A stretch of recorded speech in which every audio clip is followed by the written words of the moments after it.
told him that I'm leaving him to be with my lover. What he did next made me regret everything. Hello, Reddit.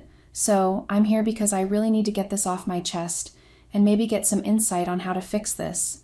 I'm absolutely torn up about what happened, and honestly, it's hard for me to even think about it without feeling like I'm going to have a breakdown. I've been struggling with this, and I don't even know where to begin. I guess you could say this post is part confession, part rant, and also part seeking advice. Maybe if I had someone to warn me earlier, to warn me to drop my mean-spirited friends before all this, I wouldn't be in this mess that I'm in now. Let me start with the basics. I got married about 6 months ago to the love of my life. At least that's how I felt at the time. We had been together for 7 years before we finally decided to tie the knot. I'm 34, he's 33. We were the perfect couple, or at least I thought we were. Everything seemed so right in the lead up to our wedding. I really believed that getting married would be the beginning of something even better. Something that would solidify everything we had worked so hard for. I know it's my fault, and that's the hardest part of all this. If I could just turn back time and do things differently, maybe things wouldn't have ended the way they did. But I can't. And so here I am, feeling like my entire world has crumbled because of some poor decisions I made. And the worst part is, I don't even know if I can fix it. I've lost so much, and I don't know where to go from here. So yeah, I guess you can say I'm hoping for some advice or maybe just a bit of understanding because right now, I'm drowning in regret. The thing is, I've always known that my friends were mean. I've always known that they had this sharp, sometimes cruel sense of humor, but for the longest time, I just let it slide. I guess I didn't think too much of it because, well, they were never mean to me. They were always pretty kind to me, or at least that's how it seemed. They'd make snarky comments about other people, gossip behind their backs, poke fun at things that, looking back, were honestly pretty awful. But it never really registered as a huge problem because they weren't doing it to me. I just kind of thought it was their thing, their way of bonding maybe. I told myself that they were just being blunt or honest, and that it wasn't personal.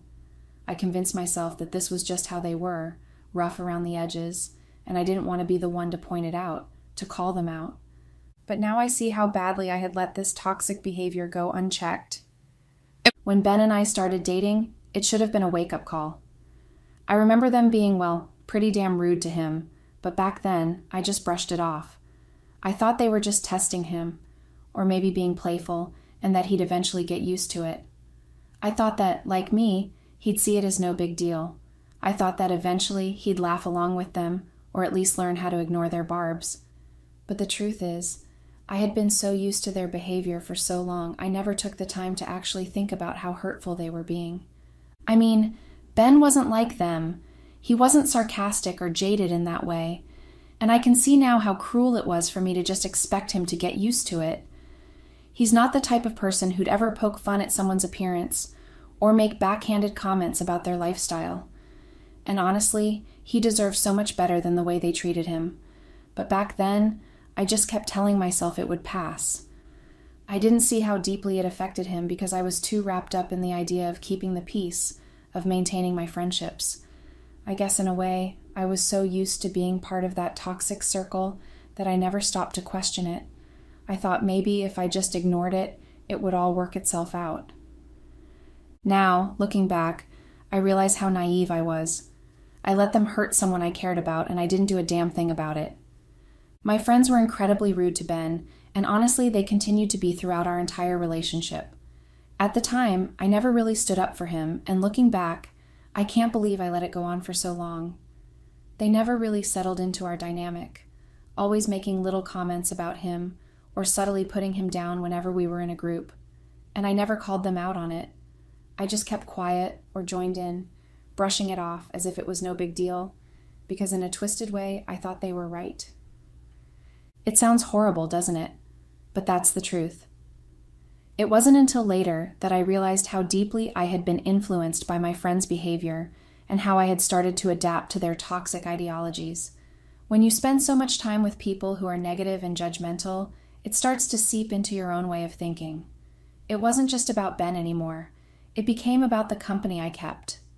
In a way, I became a mean girl too. There were countless instances where my friends would say something cruel or make fun of Ben, and instead of defending him, I would laugh along. I remember one time we were all sitting around at a bar, and Ben was just being himself. One of my friends, who was always the center of attention, started making fun of how boring he was. The whole table erupted in laughter, and I just sat there feeling awkward. Ben looked down at his drink, obviously uncomfortable, but I didn't say anything. I didn't defend him. I just sat there silently. And it didn't stop there. As much as I wish I could say I took a stand and called out my friends, I didn't. When they mocked the way he dressed, the way he spoke, or the things he liked, I kept quiet. The mocking was relentless. They would make jokes about him being too quiet or too serious, or even criticize his job, like he wasn't ambitious enough. There were moments when I could see the hurt in Ben's eyes, when he'd retreat into himself, and I'd feel guilty. But somehow, I convinced myself that it wasn't a big deal.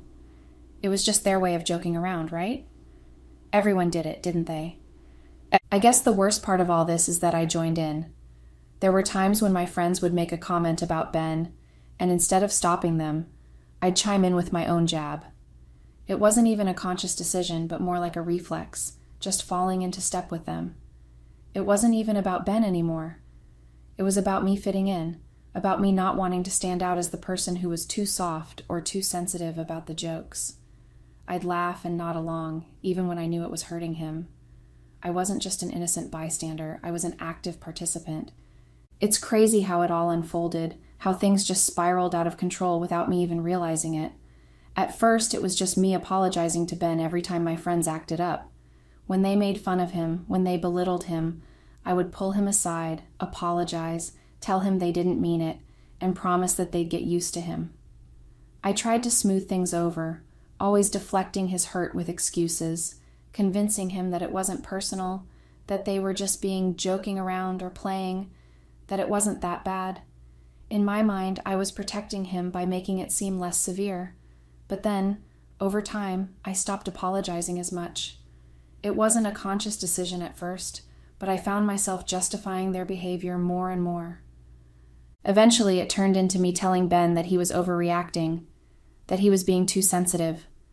I didn't even realize how much I'd shifted until I really sat down and started reflecting on it, trying to make sense of everything. At first, I would apologize for my friends' rude comments or their mocking jabs, trying to defend him, trying to make him feel like it wasn't his fault. But slowly, those apologies became fewer and fewer, and the justifications started creeping in. I started telling him that maybe he was just too sensitive, maybe they didn't mean it the way he thought, maybe he should just let it go. I don't know how it happened, but it was like I slowly became one of them. I was no longer standing up for him, no longer defending him. I was joining in. I can't believe how quickly that progression happened. One minute I was apologizing for my friends, trying to shield him from their cruelty, and the next I was belittling him right alongside them. I went from comforting him to telling him that he was making a big deal out of nothing. It feels like a blur, but the shame of it is crystal clear now. I see how wrong it all was, how much I hurt him, how much I became a part of the problem. And it's so fucked up that I didn't even see it happening. I was so caught up in wanting to fit in with my friends, in wanting to be accepted, that I stopped thinking about what really mattered, about Ben, about our relationship. I can see it now, the subtle shift, the way I got sucked in. At first, it was just little comments, the kind of things you think are just teasing or friendly jokes.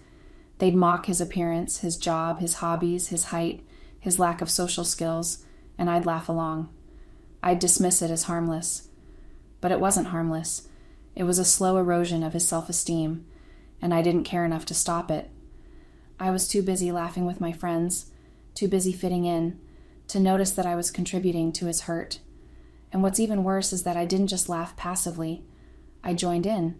I actively mocked him, belittled him, made jokes about his quirks and his kindness, about how he was too nice or too soft to be in our group.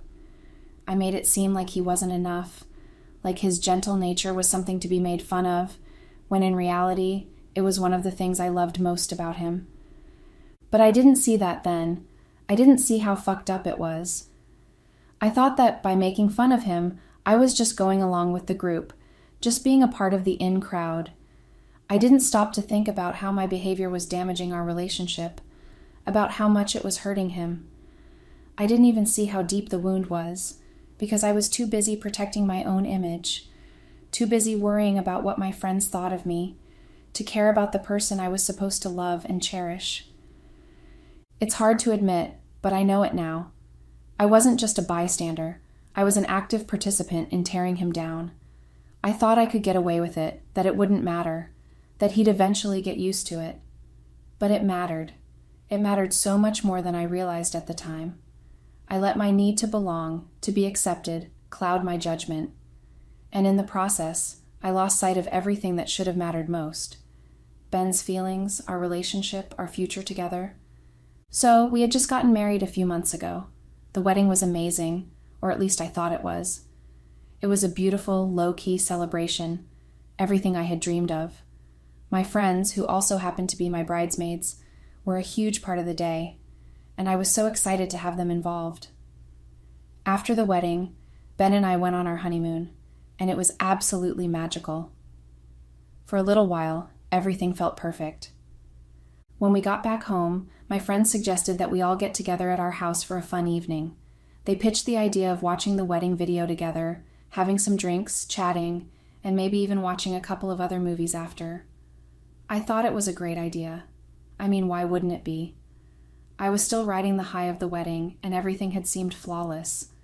I didn't anticipate that this evening would turn into one of the most humiliating moments of my life.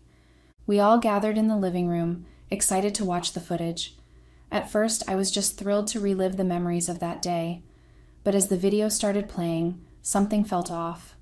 My friends, my bridesmaids, began whispering and giggling among themselves.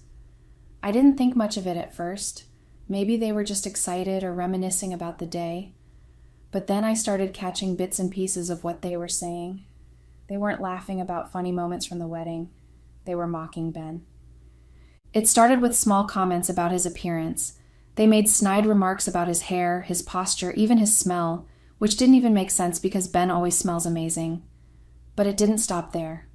They began tearing apart everything about him. His speech during the reception, the way he walked, even the way he interacted with the guests.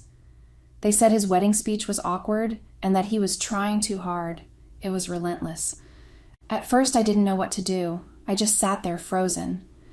Deep down, I felt so uncomfortable. But instead of standing up for Ben, I did the worst thing imaginable. I joined them. I didn't make the harshest comments, but I laughed along. I dismissed their remarks as jokes. I thought if I just played it cool, we could get through the evening, and it would all blow over. I convinced myself it wasn't that serious, that it was all just harmless fun. But the truth is, it wasn't harmless. It was cruel, and I participated in it. Ben was sitting right there the whole time. I could see the discomfort on his face. I could feel the tension building in the room. I wanted to stop it, to say something, but I didn't. I let it continue. I even laughed at some of the things they said. At the time, I thought I was just going along with the group, keeping the mood light. But now I see it for what it really was. I was betraying him. Then, Ben did something I'll never forget. He stood up, walked over to the TV, and turned it off. The room went silent. He looked at my friends, his voice calm but firm, and told them that their mean-spirited behavior was the reason none of them were married and why all their relationships had failed. It was a brutal truth, and he didn't hold back. My friends were stunned. I could see the anger and embarrassment on their faces. It was no secret that my being the first to get married was a sore spot for them, and Ben's words hit a nerve. He told them to leave, and they did. Then he turned to me, looked at me with a look of disappointment and hurt, and walked away. He didn't yell. He didn't argue. He just went to bed. The next day, I tried to talk to him, to explain myself, to apologize, but he ignored me. He said he wasn't ready to talk and that he needed time. For the next week, he barely spoke to me. The house was filled with this unbearable tension. My friends didn't reach out, and honestly, I didn't have it in me to apologize to them either, because deep down, I knew Ben was right. After about a week of silence, Ben finally approached me and said we needed to talk. I was relieved. I thought he was ready to forgive me, that we could start to move past this. But instead, he told me he was done.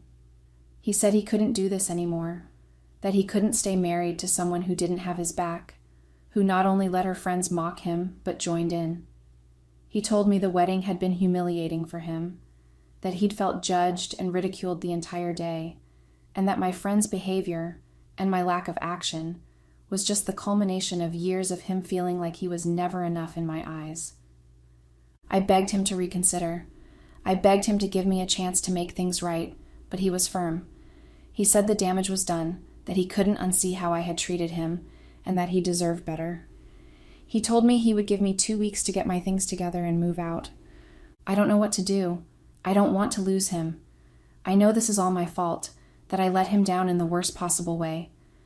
But if there's any way to fix this, to make him see that destroying our marriage isn't the answer, I'll do whatever it takes. I feel completely lost. Reddit, please, I need your advice. How do I even begin to fix something this broken? Update. Hello, Reddit. The feedback I received here was eye-opening, to say the least.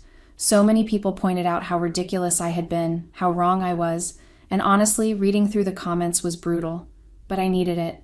Every single one of them forced me to face just how insane the entire situation truly was. First of all, let me address the elephant in the room. I've cut my friends off. Yep, completely and absolutely. I exited the group chat after sending a lengthy, detailed message tearing into every single one of them. I told them to take a long, hard look in the mirror and face the ugly, bitter human beings they had become. I told them that Ben was better than all of them put together, and called out their behavior for what it was, petty, mean-spirited, and downright cruel, and then I blocked them, every single one of them. I'm not proud of a lot of things right now, but I'm damn proud of that. I should have done it years ago. I just wish I'd realized sooner how toxic they were. But hindsight is 20/20ths, right? As cathartic as it was to cut them off, it didn't magically fix anything. I hoped that taking this step would show Ben that I was serious about changing, that I was willing to fight for us.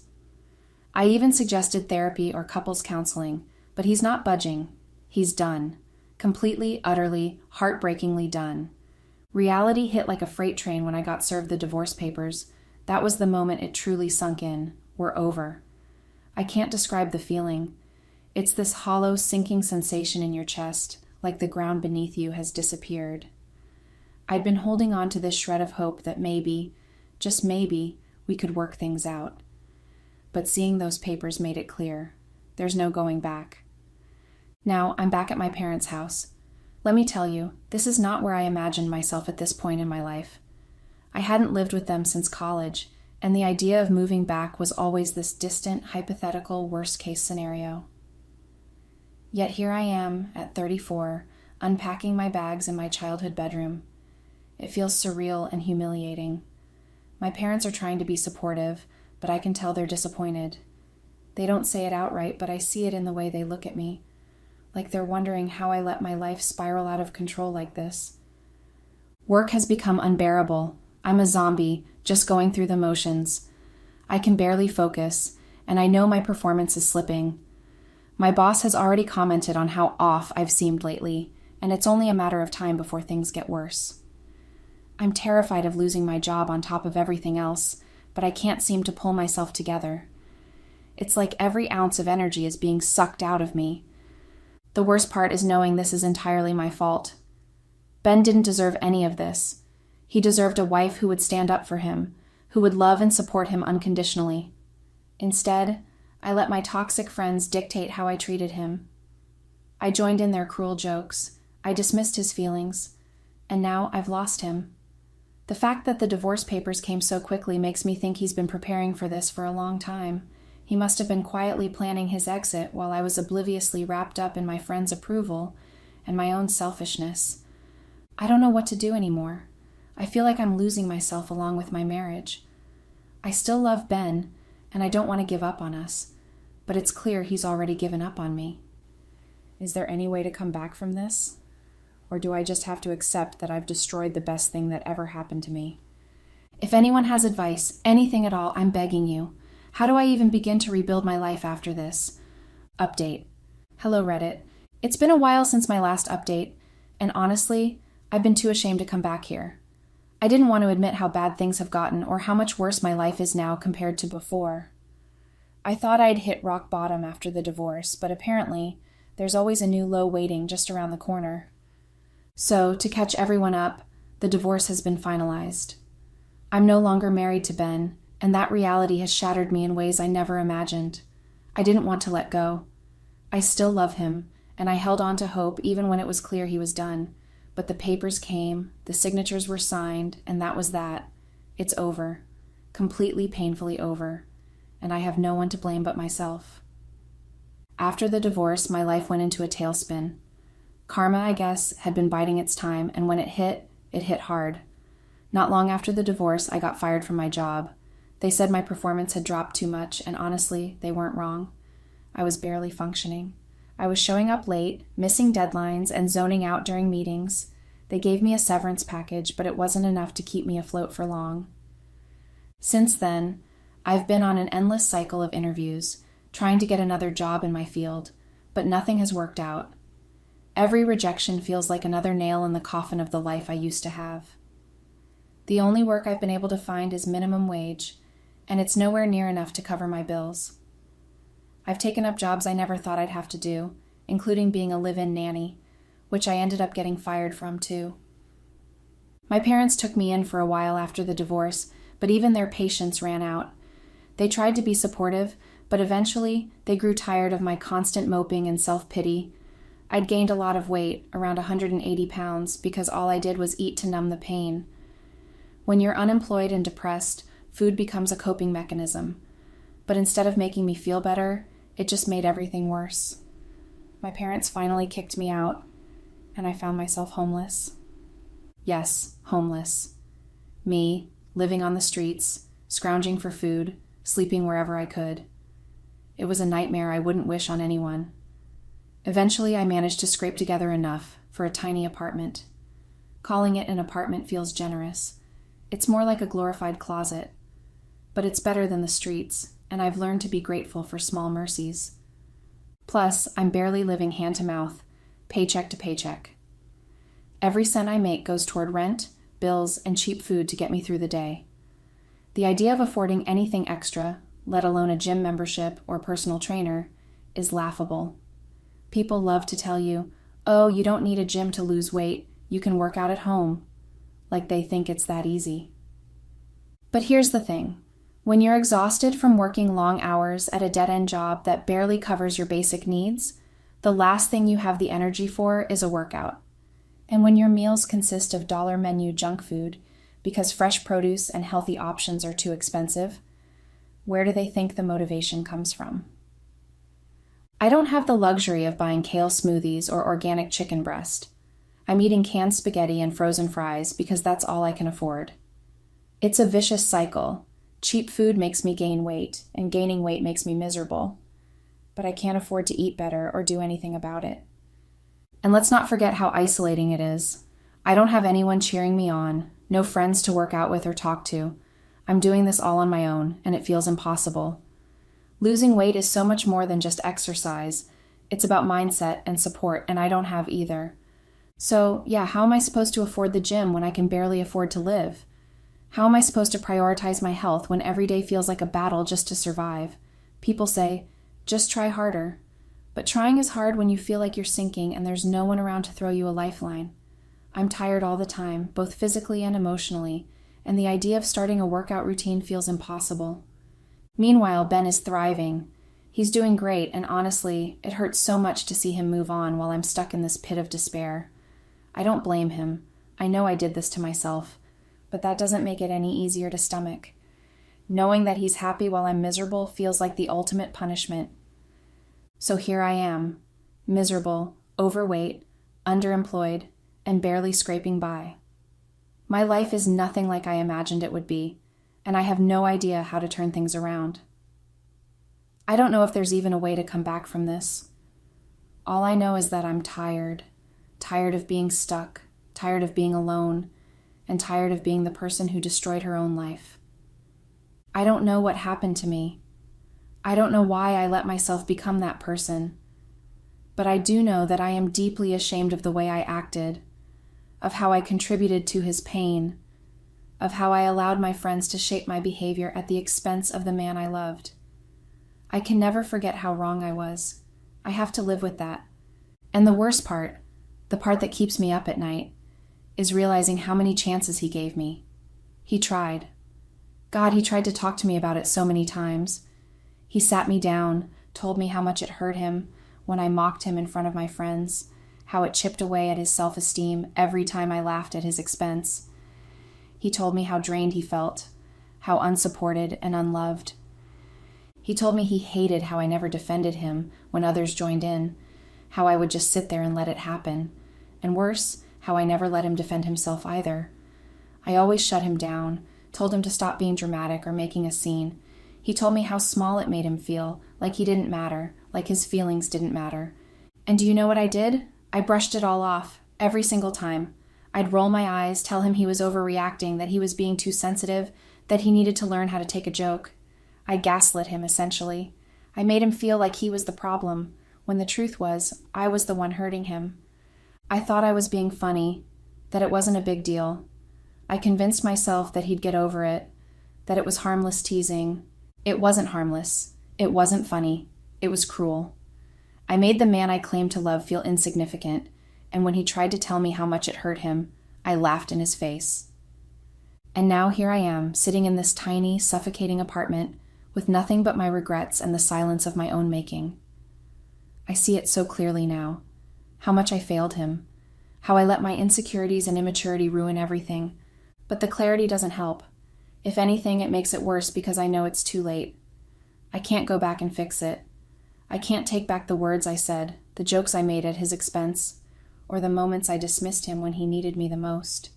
I broke him down piece by piece until there was nothing left, and now I'm left with nothing too. This is the bed I made, and now I have to lie in it, alone. I don't even know why I'm posting this.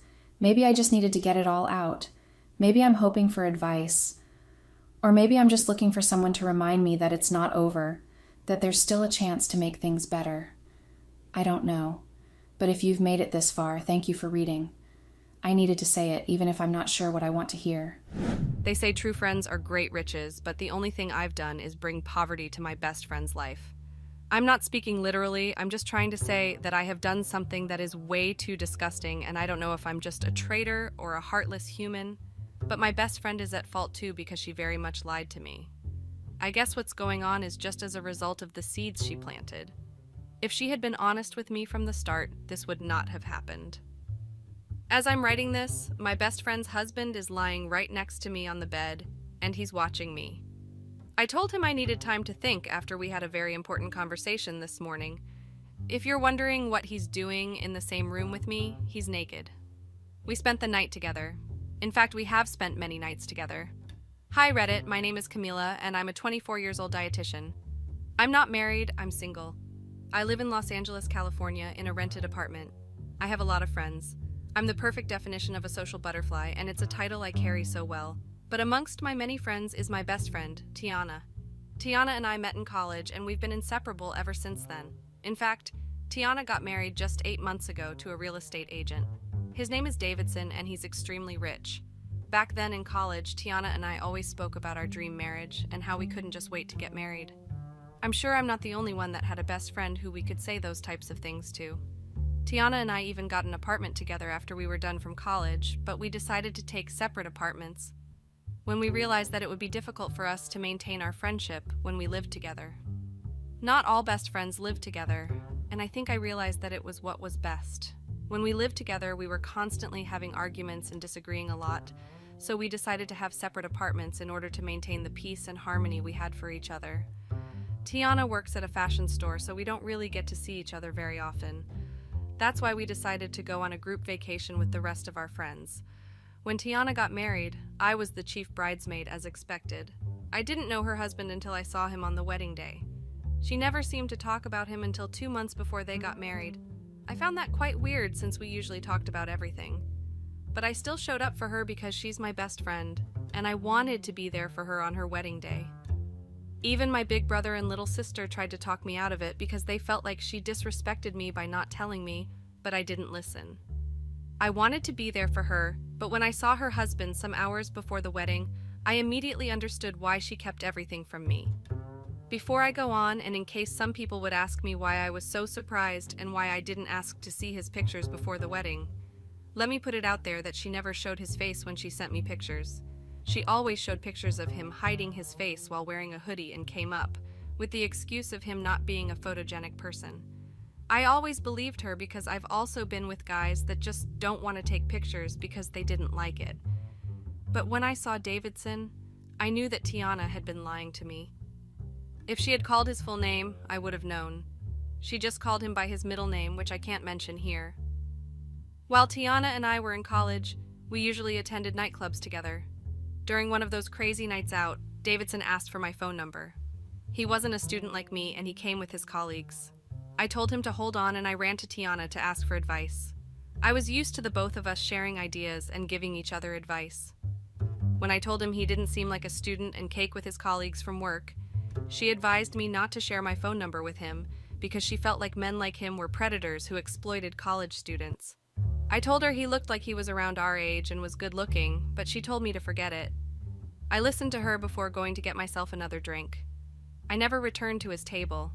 So I was surprised to know that Tiana was getting married to the same guy that asked for my phone number.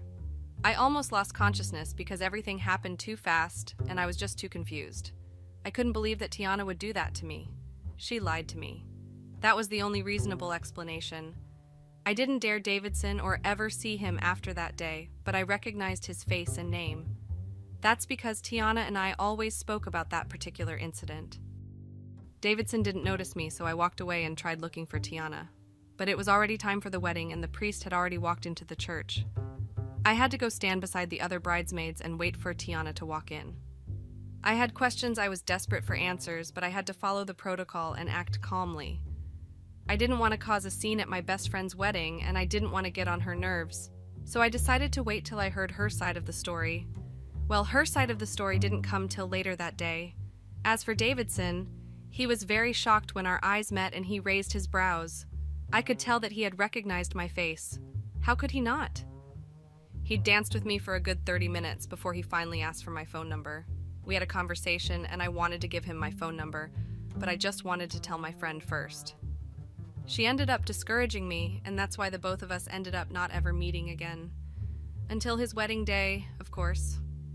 Throughout the wedding ceremony, Davidson kept staring at me, and I could tell that Tiana became very uncomfortable. I guess she could feel my eyes at the back of her neck even when I helped her arrange her gown. She couldn't look me in the eyes.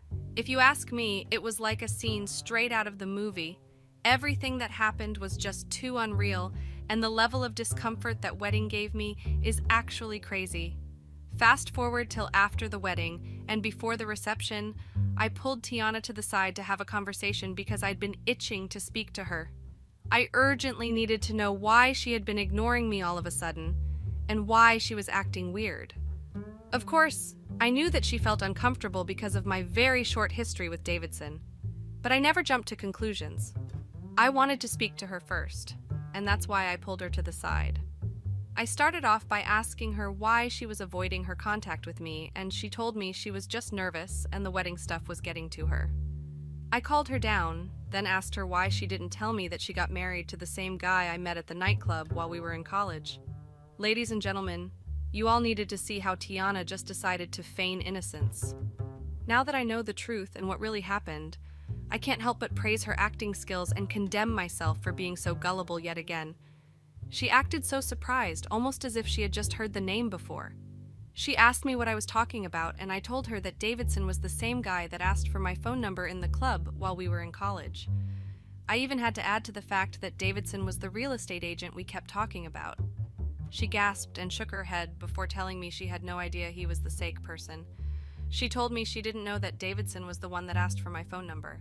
According to her, she kept Davidson at her workplace when he came to get some clothes. I believed her back then, but now I think I am just really stupid. She pulled a Ronaldo live story on me. Seriously? She happened to meet a real estate agent who came to get some clothes, and he had to be the same person she warned me never to get with. Back then, I didn't even hold a grudge or get angry because at the end of the day, I knew that coincidences happened and there was every possibility that she was telling the truth. I also didn't think it was a big deal because Davidson and I never got in a relationship. We never even saw each other after that day, so I didn't think there was any need for me to be angry with her. I asked her why she hid his photos, and she told me she only did that because he was not the photogenic type. Case closed, and that's all that happened that day. So it was quite surprising for me when I found out the truth just 1 month ago, but let me not get ahead of myself, guys. I don't want to leave out the important details because at the end of the day, I need to tell the truth. After the wedding, Tiana practically ghosted me. I'm not joking. I'm being 100% honest. She ghosted me and tried to make it look like we were having issues. It was difficult to see her and even have coffee together like we used to do. Seeing my best friend literally became a unicorn sighting. I didn't think it was an issue at first because I knew that it was 100% normal for couples to spend quality time together. But I discovered that she was just trying to make sure I didn't see Davidson. It was like a riddle to me, and I kept asking myself if I did something that would warrant such a behavior from my own best friend. It was at that moment that I remembered the fact that I realized that she might have been hiding him because of what I told her on their wedding day. I concluded that she didn't want to put the both of us in an uncomfortable situation when we dated before. Finally, she contacted me 2 months ago, and we started frequently again. I told her how angry I was for what she did, and she apologized, so we got back to talking and our friendship was back to normal. But I began to have little doubts here and there because of the way she treated me before. I just felt like she'd been a bad friend and I couldn't fully trust her. I also thought that she started acting out because she felt I was single, and she was married, so there wasn't supposed to be a relationship like before. I also noticed that she worked tirelessly to make sure I never came in contact with her husband. Unfortunately for her, all her efforts were in vain because just 1 month ago, I stumbled upon Davidson at my workplace. Yes, it was just a coincidence, Lowell. I'll be honest, I planned it. I wanted to meet him there, and I had to pull some tricks to get him to come to the place where I worked as a dietitian. I needed to find answers because I just couldn't understand why Tiana was behaving that way. Something told me that there had to be more to that story or else she wouldn't have been acting the way she was acting. When Davidson arrived, I pulled him to the side and asked to have a conversation with him. He was very shocked when he saw me, and I could tell that he didn't expect to see me there. At first, he just stared at me and said nothing before he finally asked me how I was doing. Are you kidding me? I was very surprised that he asked me that question. I kept wondering why he asked that question. I know that it's just a normal question and people ask themselves that all the time, but I never knew that he would ask me that. That's what made me realize that he actually remembered my face and knew who I was. I couldn't believe that he still remembered me after all those years, so I didn't try to hide my surprise. Davidson asked me if I already had something to eat, and I told him I'd not had anything to eat yet. He asked if I had time to go get coffee with him, and I told him I did. I really wanted us to have time to talk because I knew that there was no way I would have time to speak to him one-on-one again. There was no time for me to even see him in his wife's presence, so I needed to see him personally. He has a car, so he drove me there. But I was surprised when we ended up driving into a restaurant. I didn't expect him to actually take me to a restaurant, not a cafe. I didn't say anything, though. I just followed him because I was hungry. Guys, you all need to see how he was actually very nice. He opened the car door and treated me with a lot of respect. When we sat down and got ready to eat after taking our orders, he asked me what I wanted to talk about. I suddenly got nervous, so I told him I'll speak when I'm ready. He didn't rush me, and then we just ate in silence.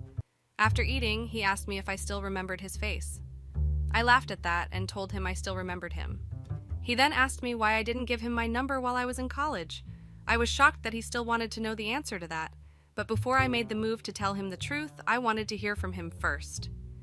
Tiana was still my best friend, so I didn't want to potentially say something that could cause problems in her marriage. I just wanted to know the truth on my own terms without causing any drama. So guys, I asked him to tell me how he ended up marrying my best friend before I told him the truth. That's when my world literally shattered and I knew that I'd been deceived. I realized that I had been holding on to a fake friendship, and the person I'd traveled to go support on her wedding day ended up backstabbing me. If a person is so close to you that they are ready to ask for your opinion on simple things like giving a guy your phone number, you should know that they really consider you their friend. That's why it really hurt me to find out from Davidson that after he waited and didn't find me at the club, he just decided to wait for me for some time because his friends suggested he waited. Then he told me Tiana walked up to him and told him I wasn't able to come because I had a boyfriend. So my best friend, who I trusted so much, ended up giving him her phone number. And then they were in contact without my knowledge. The fact that she always referred to that incident and kept joking about it just infuriated me. I couldn't believe that my own best friend could do that to me, and that made me extremely angry. Even Davidson noticed how angry I was, and he asked me if I wasn't aware of everything all along. I didn't have any reason to stay loyal to Tiana because it was obvious to me that she hadn't been loyal to me. I told him that Tiana warned me not to go meet him that day. He was also surprised because obviously we had two different stories. Even though I was angry, I didn't want any drama, so I told him there was no need to speak to her about it. I didn't wait to taste the cocktail he ordered. I just hid him goodbye and tried leaving the restaurant. Yes, Guy, I wanted to leave because I was just tired and upset. I needed to go back to work and just cool off. I'd already spent a lot of time having lunch with him, so I needed to get back to work. But before I left, he asked me for my phone number again. I told him there was no reason for us to exchange contacts and that it would do us no good, but he told me that it was something he wanted to do. Davidson told me that he wanted to be able to contact me as much as he wanted. I hurriedly gave him my phone number before I left the restaurant. After leaving that day, he was always in contact with me. He asked me out many times and even tried to take me out on dates. At first, I tried to ignore him and resist all the temptations, but I gave in at the end of the day and decided to give it a try. Yes, I practically betrayed my best friend by doing that, but even though I tried to pretend, I couldn't stomach the fact that she did what she did, and then when I asked her about it on her wedding day, she lied through her teeth and made a fool out of me again. If she had said the truth and didn't try to go around hiding the truth, I would have forgotten about it. The fact that she just made sure she lied to me and tried to keep me and Davidson from meeting because she knew that we'd find out the truth eventually. One day, during one of our hangouts, things got out of hand, and Davidson ended up taking me to a hotel. We slept together and spent the whole night together. Tiana kept calling his phone, but he didn't pick it up. After I slept with him, I felt bad, but whenever I remembered what Tiana did to me, I always told myself I was doing the right thing. The both of us had planned a vacation, and we were in contact with the rest of our friends. We were all supposed to bring our partners, and she told me she was also going to bring Davidson. I said I would come single, and I did. Before the vacation, Davidson told me he'd always asked Tiana to set us up even before they started dating, but she always said that I had a serious boyfriend and was likely going to get married. I kept all those things in mind till we finally went on the vacation. I didn't tell Tiana about it, and I never told her I'd been sleeping with her husband. We booked a hotel, and her room was almost directly opposite mine. Davidson and I acted like strangers in front of her, and I was sure she thought he didn't remember me. I knew that I was doing something horrible, but whenever I remembered that I could have been the one who got married to him, I just couldn't hold it any longer. There were many activities during the group vacation, but just yesterday they went camping in the mountains. I told them I wouldn't be able to go because I was tired. While I was alone in the room, Davidson suddenly came into the room. It was already late in the night by that time, and I asked where the others were. He said they were still camping and wanted to spend the night there. I got scared that we might get caught, so I asked him why he came back. He said he lied to have gotten a business call and told Tiana he needed to work all night. That's how we ended up spending the night together, and that's how he ended up naked on the bed right now. He told me just now that he wants us to take things to the next step and he wants to divorce Tiana. I told him I need time to think about it. Oh, hold on, I have to go, guys. Someone just knocked on the door. I hope we've not gotten caught. Update. Evil can never fight evil, and now I know I've been fooling myself. I've been so foolish to think that I could get back at my best friend by sleeping with her husband. Now karma has dealt with me, and there's absolutely nothing I can do about it. When I told you guys that someone knocked on the door, it was Tiana. Yes, guys. Apparently, she got suspicious that both of us were missing and decided to get back to see what we were up to. I think I let my guard down, and I should have thought about that because she has always been suspicious of us. When I opened the door, she was right there, and she didn't need a seer to tell her exactly what happened. She slapped me immediately and started a fight. It was Davidson that ended up separating us. I laughed in her face and called her a traitor for lying to me, and then she called me a fool for depending on her. It was crazy, and I couldn't believe that two ladies that were once best friends had grown so far apart that they called themselves disgusting names. It was not a nice sight to see, and I honestly felt like trash. But at the end of the day, I knew that what I did to her was unforgivable and what she did to me was unforgivable. I left the hotel that same day after packing my things. I saw no reason to stay anymore. I didn't feel bad at first because I felt like Davidson would end up choosing me at the end of the day. I was relaxed and waited for him to serve her divorce papers. But like all bad people, I didn't get a happy ending. He sent me a message via text and told me he couldn't leave Tiana because she threatened to file for divorce first and take half of his property if he left her. He also told me that she threatened to tarnish his image and ruin his name. I tried to make him understand that she was just trying to get into his head, but he blocked me after warning him never to contact him. It was at that moment I realized that he was just making excuses and was never really serious to begin with. He just wanted to get under my pants by making false promises. He knew he couldn't get divorced because he didn't want to ruin his image by having a marriage that didn't last a year. For me, it burned so hard because I realized that I'd wasted my integrity only to end up being embarrassed at the end of the day. It burned really hard and my karma hit very hard. The fact that even after all she did, Tiana won, still breaks my heart. But I'll call a spade a spade. I had it coming.